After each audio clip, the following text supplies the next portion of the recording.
Bueno, este sería el primer programa al cual hemos denominado Preludio Estratégico. Estoy acá con el coronel mayor Gabriel Camili, presidente del Instituto de Levan, y bueno, soy el Druso. Estamos asociados para hacer este primer programa en el cual vamos a hablar sobre la balcanización de Siria y la guerra de Ucrania, ¿no? Cómo entre las dos se mezclan. Coronel. Bueno, ¿cómo estás? Mucho gusto. Gracias por convocarme para hacer este programa que vamos a lanzar a partir de hoy, para ir llevando un poquito el pulso de la situación estratégica y geopolítica internacional. Aprovechando un poco los artículos que escribimos en la prensa todas las semanas sobre el conflicto en Europa. Concretando, hay muy pocos comentaristas o analistas que han logrado unir lo que pasa en Siria con lo que sucede en Ucrania. Entonces, mirando un poco esta guerra mundial por partes, como decimos habitualmente, yo creo que tienen una íntima relación y bueno, vamos a tratar hoy de dilucidarla. En principio, vamos a seguir a una serie de puntos que yo he destacado en mi artículo en la prensa. El primero de todos es una pregunta. ¿Podemos sorprendernos del rápido colapso del régimen de Assad? Esta es la pregunta importante, ¿no? que nos ronda tan rápido estas avanzadas de las fuerzas opositoras a Assad. Que parece más una marcha que una ofensiva, porque no hubo oposición. Exactamente, prácticamente no hubo una oposición.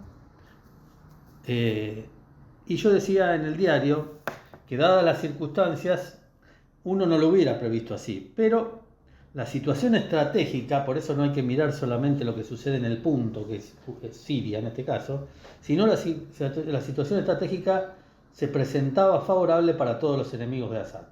¿Por qué decimos esto? Por ejemplo, Hezbollah quedó gravemente debilitado con los ataques que le produce Israel. Exactamente. Y fue una oportunidad. Antes de que comience la administración de Donald Trump, en los Estados Unidos, también Rusia está tratando de posicionarse de la mejor manera posible para encontrarse en una posición de fuerza ante una futura negociación que el político norteamericano trata de explicar y lo ha repetido en diferentes partes. Entonces, Rusia avanza, a nuestro entender, a paso firme y concreto, sin distraerse en objetivos menores, como por ejemplo el caso de Kursk. Lo que está cumpliendo Rusia acabadamente, de acuerdo a mi análisis, lo vengo viendo a lo largo de estos casi 3 años. Nosotros los militares hablamos de los principios para conducir las operaciones. Hay principios que son como apotegmas, que si uno los respeta, normalmente le dan a uno éxito en la batalla, porque son basados en los ejemplos de la historia militar. Así tenemos los principios de la ofensiva, el principio de la maniobra, el principio de la sorpresa. La Argentina reconoce cerca de 13 principios de la guerra: la simplicidad, la economía de fuerzas, la masa. Bueno, en este caso, para no aburrir demasiado, yo creo que debemos resaltar que Rusia tiene claro el principio del objetivo. El principio del objetivo marca que el objetivo estratégico impuesto por Rusia desde el primer día habla de desmilitarizar y desnazificar Ucrania. Desmilitarizar, entendemos los militares, por aniquilar toda la tropa enemiga que haya en el sector. Entonces, por eso siempre dijimos desde estas páginas que nosotros no creíamos que la cuestión era terreno, sino que es desmilitarizar, acabar con las fuerzas enemigas. Y como lo están haciendo en este momento, a paso firme, reconocidos por distintas vertientes, aún vertientes occidentales que ya empiezan a cambiar su discurso acerca de esto, creo que no era el momento para que Rusia se distraiga en Siria. Esto hubiese sido distinto si esto hubiese sucedido en 2015, pero las circunstancias 10 años después de hoy son distintas. Entonces Rusia tiene bien claro cuál es su objetivo, entonces nada va a distraerla de esa actividad. Sí, es que creemos que también Rusia no solo el objetivo es tener presencia en Siria, sino la presencia en el mar Mediterráneo. O sea, lo que ellos más querían es tener las bases de Tartus y Latakia, que si las mueven a Bengasi, como se viene hablando, en charlas con Jalifa Haftar, al cual yo le digo el líder de la Libia oriental, porque Libia está dividida como en 2 o 3 partes. Entonces, el objetivo sería básicamente seguir teniendo presencia en el mar Mediterráneo. De alguna manera delegaría la situación en Siria en Turquía. Exactamente. Rusia, está claro esto que decís, Druso, bien clarito, porque si bien hay negociaciones por mantener las bases de Tartus y Latakia, que son los objetivos que tiene Rusia en el Mediterráneo, como bien decís, porque eso le permite proyectar fuerzas y proyectar poder sobre el mar Mediterráneo y salir a las aguas cálidas, que son las que siempre busca Rusia. Bien decís, esta alianza con el general Haftar le permitiría, si la situación así lo impone, hacer un enroque en el cambio de posición y mantener igualmente sus fuerzas en el mar Mediterráneo. No obstante ello, vuelvo a repetir que el principio que no ha violado Rusia es mantener el principio de objetivo. Cuando, quizá, Occidente se alegró rápidamente, y Ucrania misma se alegró rápidamente de esta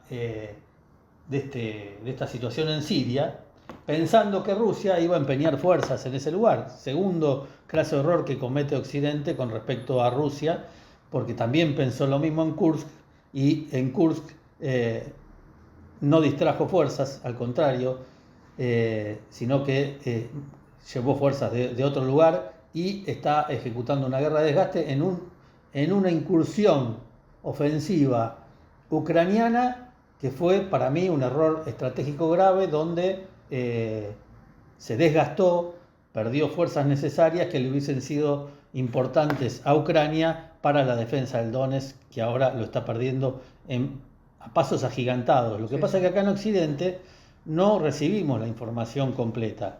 Yo creo que desde la prensa o desde tu sitio, podemos contar con los dedos de las manos la gente que en la Argentina o en Occidente cuenta la realidad.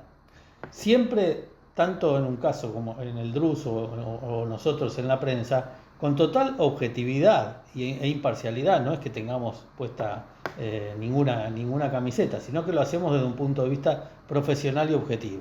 Exactamente. Y es más también, para volver con lo que estaba diciendo, que Irán tampoco decidió poner fuerzas en Siria. Se reunieron en Qatar los ministros de Relaciones Exteriores de Rusia, Turquía e Irán y acordaron apoyar al bando rebelde, al cual consideraban que al-Assad o la fuerza al-Assad estaba desgastada. Sí, esta es la situación real. Lo importante en la conexión es esa. Tanto Irán como Rusia están empeñadas en esfuerzos principales graves e importantes. No pueden distraer fuerzas en esto. Por eso estaba diciendo al principio que los enemigos de Assad vieron el marco estratégico general y aprovecharon esta debilidad. No hubiese sido lo mismo, como decía antes, en el 2015, ¿no? Después quiero destacar otro punto importante del artículo, que es lo que yo llamé una reflexión número 1. Es importante porque en esta situación de análisis que vengo realizando a lo largo del tiempo, encuentro, estudiando este tema, un importante texto de Henry Kissinger hablando sobre Siria en el 2017. Atiendan bien lo que estoy diciendo, 2017.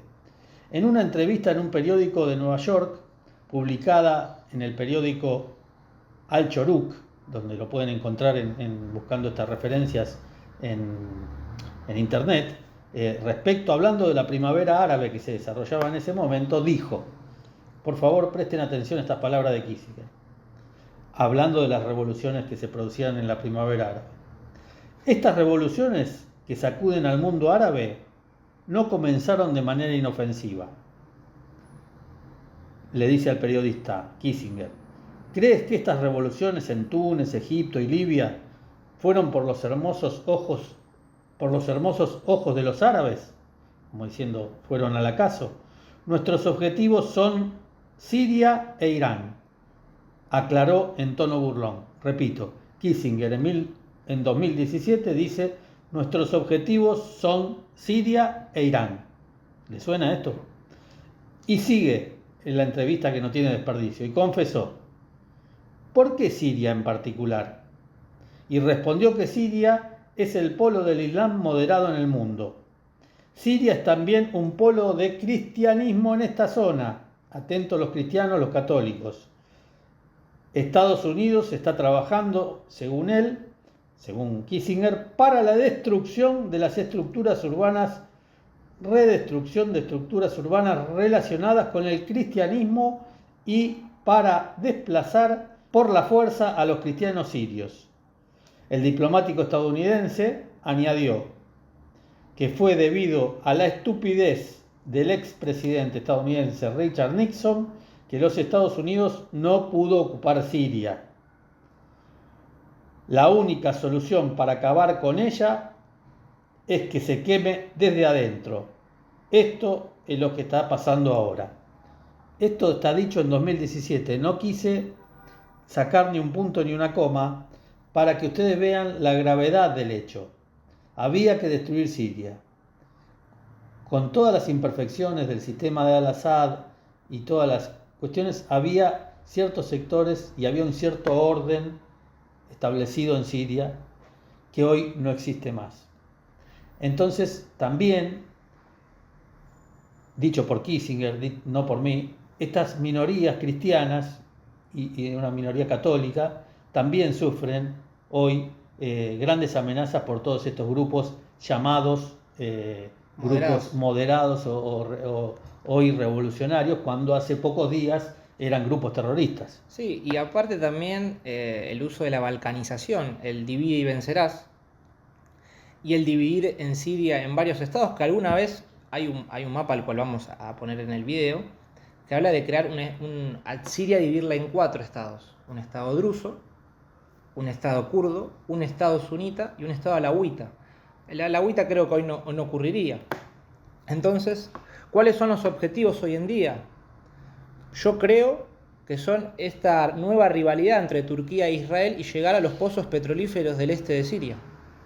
Entonces, Israel, que la única forma de buscar el combustible es comprarlo, hoy en día, si pudiera crear 2 estados, uno kurdo y uno druso, podría alcanzar el petróleo sirio sin tener que comprarlo afuera. Y los turcos eso también lo ven como una amenaza, y es por eso que también planean lanzar una ofensiva. Entonces, los únicos que hoy en día están lanzando una ofensiva en Siria para dividirla y para tomar mayor parte del territorio son Turquía e Israel. Ni Estados Unidos, ni Rusia, ni Irán. Se hizo un conflicto más de potencias regionales a las potencias mundiales. Es así, totalmente de acuerdo, y eso es mirar el marco estratégico general de lo que está sucediendo. El otro día, conversando con 2 militares de un país eslavo, no voy a decir de cuál, les pregunté acerca de la opinión sobre lo que estaba ocurriendo en Siria, y me dicen: coronel mayor, ¿de qué Siria? Siria no existe más, ha cambiado bandera, ha cambiado... está dividida y ocupada por distintos lugares. Realmente la respuesta fue rápida y contundente, con lo cual entendí rápidamente a qué se refería. Para ir cerrando estos encuentros, porque que no queremos que sean demasiado largos, y volver a la conexión entre Siria y Ucrania, paradójicamente la caída de Assad podría fortalecer la posición de Rusia. Esto tampoco se dice en ningún medio en el escenario de la guerra de Ucrania, ya que varias fuerzas que estaban siendo empeñadas en Siria, pueden ser empeñadas en el esfuerzo bélico en Ucrania, ¿no? Esto es importante. La reconquista de Damasco por los yihadistas no representa una victoria para la OTAN ni para Kiev, porque sabemos que el Estado ruso ya ha llegado a un acuerdo con Siria, o con lo que queda de Siria, para sus intereses en ese lugar. Y siempre volvemos a esto de la niebla de la guerra, que es el último punto que destaco en mi artículo. La niebla de la guerra, cómo nos venden gato por liebre muchas veces los medios occidentales. los títulos, los titulares de los medios occidentales. Hay un artículo que me llamó poderosamente la atención que dice: cuando los yihadistas de Al Qaeda son buenos. Así fue el título que tituló globalalter.com, un artículo que muestra una doble vara con la que se miden los hechos. Ahora estos son buenos, cuando hace unos meses eran malvados. Los milicianos del denominado Organismo de Liberación del Levante, o HTS, han tomado el poder en las armas en Siria y han derrocado al presidente Al-Assad, que tuvo que huir del país, dice el artículo. El HTS es una rama de Al-Qaeda liderada por Al-Jawlani. Este yihadista combatía en las filas de Al-Qaeda en Irak contra Estados Unidos tras la invasión de 2003. Más tarde se trasladó a Siria y creó Al-Nusra, Sí. la franquicia de Al-Qaeda en Siria. Allí recibió apoyo del máximo líder islámico. El HTS es considerado como una organización terrorista por el Consejo de Seguridad de la ONU y por los países aliados como Estados Unidos, Turquía y el Reino Unido. Pero sin embargo, en estos días se nos presentó a estos como unos liberadores. Entonces, esto es lo que tenemos que tener en cuenta y venimos destacando hace 3 años en estas páginas de la prensa. La doble vara con que se midan los intereses. Nos pasa a nosotros, siempre digo lo mismo, con Malvinas. Nosotros invadimos las Malvinas en 1982 para los ingleses, para la prensa occidental, cuando todos sabemos bien que el agresor y el usurpador desde 1833 es Gran Bretaña. Entonces, estos son los enfoques que hay que mirar. ¿Cómo nos presentan a los terroristas de hace 1 o 2 meses ahora como liberadores? Este es otro tema que quería destacar en el artículo. Sí, y aparte hay algunos problemas con el tema de Hayat Tahrir al-Sham. Hayat Tahrir al-Sham rompió con Al-Qaeda en 2017, supuestamente en realidad, porque todavía sigue, es más, cuando logró la victoria en Damasco, fue felicitado por varias ramas de Al-Qaeda, como Al-Qaeda en el Magreb Islámico, Al-Qaeda en la península arábiga y otros grupos yihadistas. Y otra cosa más es que cuando ellos gobernaban Idlib solamente, lo que era el Gobierno de Salvación Nacional, crearon un colegio militar para yihadistas. Eso era un nido de grupos islamitas, como el Partido Islámico del Turquestán, de los yugures chinos, Ahnaf al-Kafkaz, que son chechenos, que han peleado en el Emirato del Cáucaso y ahora también estuvieron peleando en Ucrania.